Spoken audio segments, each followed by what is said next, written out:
இதில் விட்டு வச்சுருக்கேன்னா இதை 1 லிட்டர் தண்ணியில் ஒரு 200 ml 300 ml கலந்துருப்பேன். இந்த கோகனட் வாட்டர் ஃபர்மெண்டடை இதை நீங்கள் பழச்செடிகள், கொய்யா, சப்போட்டா, ஸ்டார் ஃப்ரூட்டு, இந்த மாதிரி மாதுளம்பழச்செடி அதுக்கெல்லாம் நீங்கள் இப்படி ஃபோலியர் ஸ்ப்ரேயாக அடித்து விடுங்க.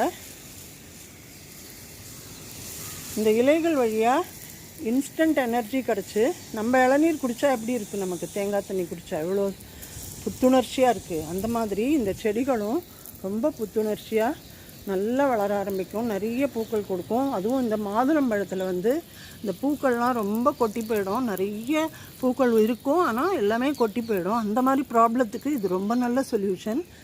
நீங்களும் இதை ஸ்ப்ரேயாக ஊற்றி ட்ரை பண்ணுங்கள். அது மாதிரி காய்கறி செடிகள் பாருங்க, பிஞ்சு பிடிக்கிறது. இந்த பிஞ்சு பிடிக்கிற பருவத்தில் நீங்கள் கொடுத்தீங்கன்னா இது ஒன்று கூட உதிராமல்